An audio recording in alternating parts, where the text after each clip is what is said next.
Fam, Nonkanyiso ConCo has been trending, and this after she shared her life story from her upbringing to her meeting the former President Jacob Zuma, to having their kid, to him no longer supporting the child, which is insane, and everything. Hey fam, let's get into this. Okay, she started off by talking about her childhood, how her mother and her used to stay in squatter camp near Palm Ridge in Johannesburg, and how she was raised in a shack and every meal was cooked with so much love.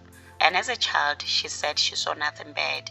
And she went on to say that her mother is not a woman of words, but she saw how she was content and comfortable as a single mother, and how hustling to provide for them was so important to her.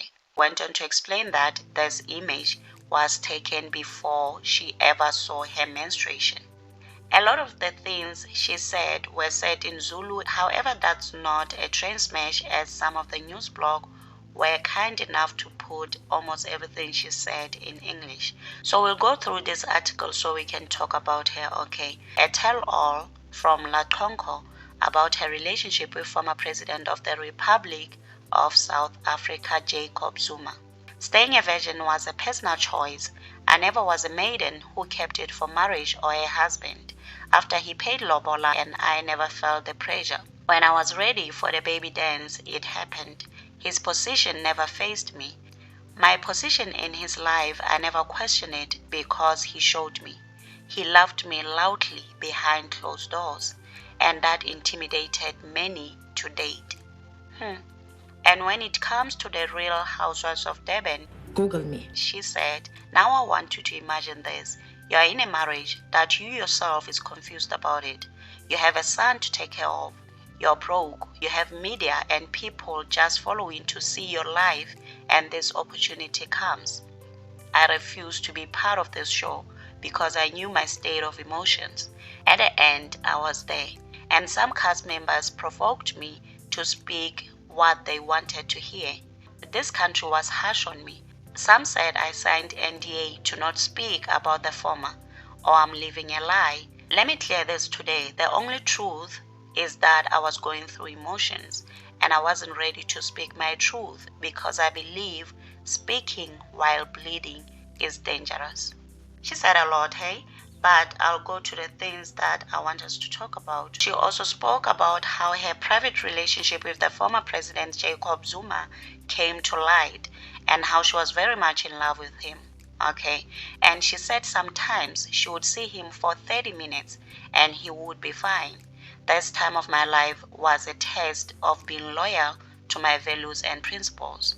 And she went on to say it was Zuma who first noticed that she was pregnant at the beginning of her motherhood journey. And speaking about her mom again, she said that her mom was there for everything from the 3D scans, and she's the first person who met her son. And she played a very fundamental role of support and love in her motherhood journey. She clarified that she was dating Zuma in 2016 and that they were living in a bubble. People could tell she was in love even though they didn't know with whom. Okay, and that his cycle felt her presence too. Some did dig and found her pictures, and some waited until he was ready to introduce her. And she said, I was in my era of airports and hotels every week. And she went on to talk about her lobola, saying that after Zuma paid lobola for her, he gave her an engagement ring, which she claimed made people talk a lot because they wanted to know who the lucky guy was. She then enrolled into a culinary course in 2017 because she wanted to be a woman who knew how to plate food for her family and practice good kitchen hygiene. She was really preparing herself to be this man's makoti. Hey? Following the engagement, of course, the baby dance happened, and she later gave birth to their son, Saka. However, they later separated afterwards as he stopped coming after their son, when their son was around one, somewhere there. And she had disclosed this on a public platform. And when my son turned a year, somehow, because their birthday is in April, then the guy decides to stop. From the phone call to the visit to the money being sent, just stop. There's a lot, hey. There's even a point where Baba Msholozi is singing for the baby, and you can hear Laconco giggling and everything.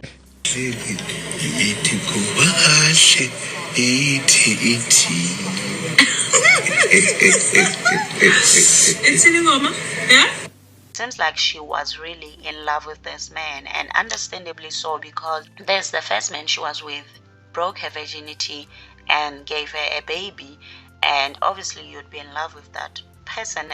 And she also spoke about how Zuma said he could see a future with her.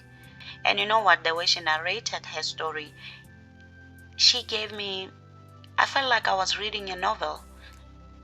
And I could see her falling in love with this man. I could see her falling in love with Isogale. And it's funny because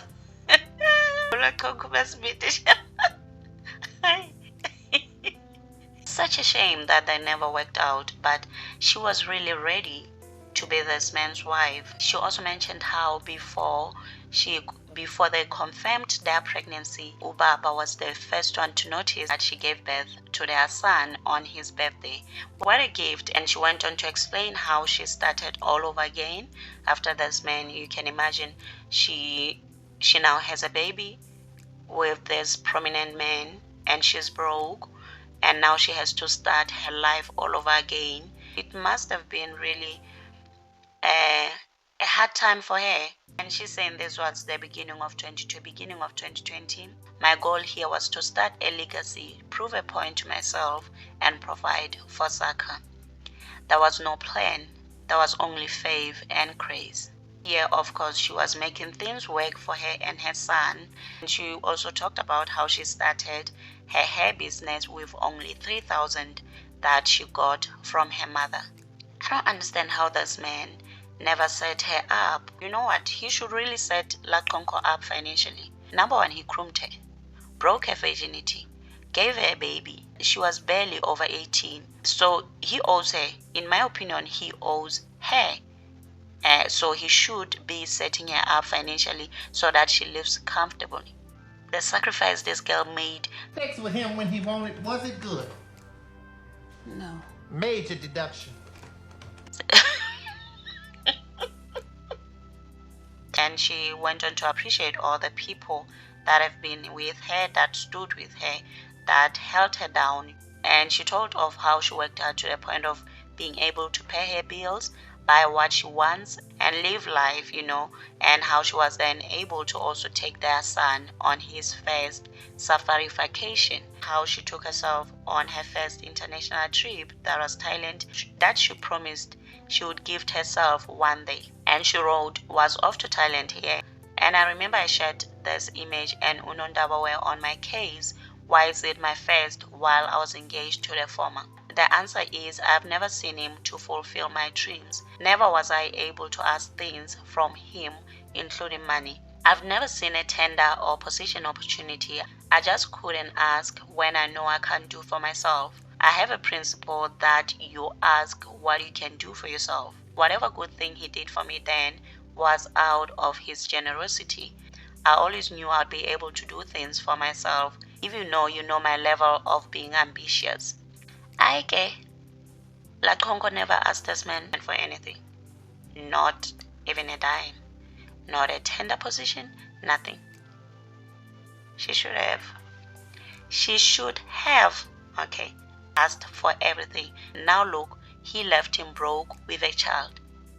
She should have asked for everything. But the problem is women, girls, like playing imbokoto to men that do not deserve it. That's the problem. That's where the problem is. Sometimes you have to look at a man and say, okay, I'm asking this one for any and everything. And she went on to talk about her lipo, and she's going in for round 2. You can check that video. I'll leave it in the description box, okay? And in closing, she wrote, I've shared a glimpse of my truth today. One day I'll tell my truth even further. In my time, in my own way. At the end of the day, there is your opinion or judgment and my truth. I like that she owned her story, and I like that she told it in her own time, on her own rules, and not according to societal watch. I like that. And I admire her courage, I must say. I admire her strength. And I love how respectful, more than anything, she narrated her story. She didn't in any way, shape, or form disrespect anyone. She just told her story the way she knows it and openly shared how in love she was. What a woman. She's still very young, but she has walked a journey that even some people who are older than her would have not walked it with so much grace as she has. And you'll also remember that the age difference between her and the former president is 52 years, if I'm not mistaken. Is 52 years, and their son was born on his 76th birthday. I guess at the end of the day, we do not choose who our hearts fall in love with. So this is Laconco's story, and she had the courage to tell it and be vulnerable about it, be vulnerable about her struggles, which is something that fails many public figures. So I really respect her for that, and I wish her nothing but the best in her business endeavors, in her providing for her son, as we heard in her story that the former president is not there financially. But she also said that he has started again seeing their son. Maybe he'll also be there financially, I don't know, but I hope he does do the right thing and support his kid. One thing she never really spoke on is the reason behind their separation. Why exactly did they separate? However, in one clip, she said, at this era, I'm taking it as it comes. I'm engaged to this prominent man. I have his child. What's next? What's the plan? My sixth sense is up and I can feel it. He's going through a lot because of this decision, but he's not saying anything. But things have changed. Calling us on FaceTime is not as often anymore. Days of seeing us take a drift. Because he has never given me a reason to doubt this, anyway, all I've ever been in his life is peace and respectful to him. Life happened to us and I have accepted. I'm not bitter about how things came out. He is an intelligent man. I'm sure there are serious reasons why his plan changed. I've grown. I've been working hard to build my legacy. He has recently started spending time with our son. I will forever respect him. He will forever be Saka's hero. My responsibility is to raise him the best way I could. The rest, God knows my heart. So hopefully he'll do the right thing by Lassie and take care of his son financially and in every way that counts. Anyway, let's continue this conversation some more in the comment section. Do like, subscribe, share. Until next time, bye, and thank you for watching.